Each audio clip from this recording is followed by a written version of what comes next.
Social మీడియాలో అసభ్య పోస్టుల్ని నియంత్రించలేకపోవడం పోలీసుల చేతగానితనమంటూ హైకోర్టు తీవ్రస్థాయిలో ఆగ్రహం వ్యక్తం చేసింది. వైసీపీ నేత సజ్జల భార్గవరెడ్డి పిటిషన్పై విచారణ సందర్భంగా పోలీసుల తీరును ఉన్నత న్యాయస్థానం తీవ్రంగా తప్పుపట్టింది. పోలీసులు నిద్రపోతున్నారు, పోస్టులు పెట్టేవాళ్లు రెచ్చిపోతున్నారు అంటూ వ్యాఖ్యానించింది. 2029లో మీరు చేయబోయే విధ్వంసం కోసం ఎదురుచూస్తున్నామని ఫ్లెక్సీలు పెట్టారంటే వారికెంత ధైర్యం ఉండాలని నిలదీసింది. సీఎంను అవమానించడం అంటే 5 కోట్ల మంది ప్రజల్ని అవమానించడం కాదా అని ప్రశ్నించింది. 2020లో హైకోర్టు జడ్జిలపై పోస్టుల కేసు సీబీఐకి అప్పగించినా ఫలితమే లేదంటూ అభ్యంతరం తెలిపింది. పోలీసుల చేతకానితనం వల్లే సోషల్ మీడియాలో అసభ్య, అవమానకర పోస్టులు పెడుతూ పేట్రేగిపోతున్నారని హైకోర్టు మండిపడింది.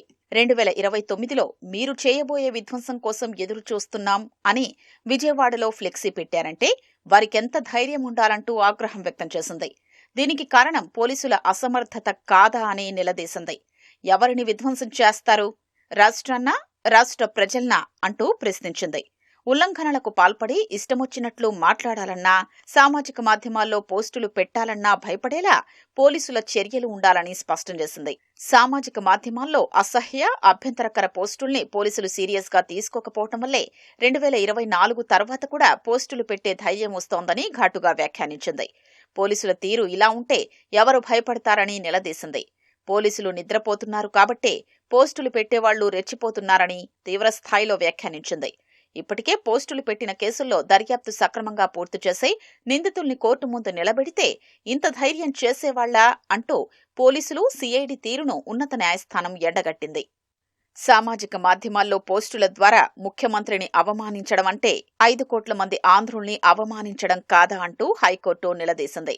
సిద్ధాంతపరంగా విభేదాలుండొచ్చుగాని వ్యక్తిగతంగా కుటుంబ సభ్యుల్ని అవమానించేలా మాట్లాడే హక్కు, పోస్టులు పెట్టే అధికారం ఎవరికీ లేదని తేల్చి చెప్పింది.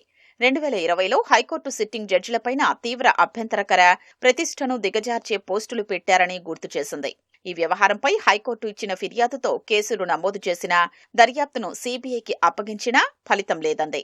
పోలీసులు, సిఐడి, సీబీఐ ఏమీ చెయ్యలేరనే ధైర్యంతోనే మళ్లీ పోస్టులు పెడుతున్నారని హైకోర్టు ఆగ్రహించింది.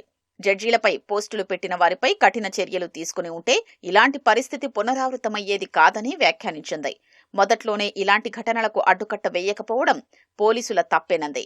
సామాజిక మాధ్యమాల్లో అభ్యంతరకర పోస్టుల కేసుల్ని డీల్ చేయడంలో పోలీసులు తీవ్రంగా విఫలమయ్యారని ఘాటుగా వ్యాఖ్యానించింది.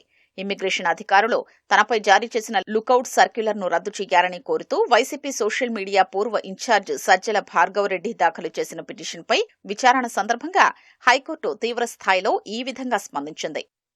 పబ్లిక్ ప్రాసిక్యూటర్ లక్ష్మీనారాయణ ఈ కేసులో వాదనలు వినిపించారు. అన్నమయ్య జిల్లా బి కొత్తకోట పోలీసులు నమోదు చేసిన కేసులో సజ్జల భార్గవరెడ్డిని విచారణకు హాజరు కావాలని కోరితే రాలేదన్నారు. దర్యాప్తునకు సహకరించకపోవడంతో ఎల్ఓసీ జారీ చేయాలని ఆ జిల్లా ఎస్పీ అభ్యర్థించారని చెప్పారు. దీంతో సిఐడి అదనపు డీజీ ఇమ్మిగ్రేషన్ అధికారులకు లేఖ రాశారని హైకోర్టుకు విన్నవించారు. 2024 నవంబర్ 4న కేసు నమోదు చేశారన్న న్యాయమూర్తి 7న ఎల్ఓసీకి అభ్యర్థించారన్నారు. 8న ఎల్ఓసీ జారీ చేసినట్లు గుర్తు చేశారు. హైకోర్టు సిఆర్పిసి సెక్షన్ 41A ప్రకారం నోటీసు ఇచ్చి వివరణ తీసుకోవాలని ఆదేశించిందన్నారు. పోలీసులు ఎప్పుడైనా నోటీసిచ్చి పిలిచారా అని ప్రశ్నించారు. భార్గవరెడ్డి అందుబాటులో లేకపోతే కుటుంబ సభ్యులకు ఎందుకు నోటీసు ఇవ్వలేదని నిలదీశారు. నోటీసిస్తే తీసుకోలేదని, విచారణకు సహకరించలేదని అనేందుకు మీ దగ్గరమైన ఆధారాలున్నాయా అంటూ పోలీసులపై న్యాయమూర్తి ప్రశ్నల వర్షం కురిపించారు. ఎల్ఓసీ కాలపరిమితి సహజంగా ఏడాది మాత్రమే ఉంటుందన్నారు. ఈ కేసులో 2024 నవంబర్ 8న ఎల్ఓసీ ఇచ్చారన్నారు. 2025 నవంబర్ 7తో దాని గడువు ముగిసిందని న్యాయమూర్తి పేర్కొన్నారు. ఇరువైపులా వాదనలు ముగియడంతో తీర్పును రిజర్వ్ చేస్తున్నట్లు న్యాయమూర్తి జస్టిస్ భట్టు దేవానంద్ గురువారం ఉత్తర్వులిచ్చారు.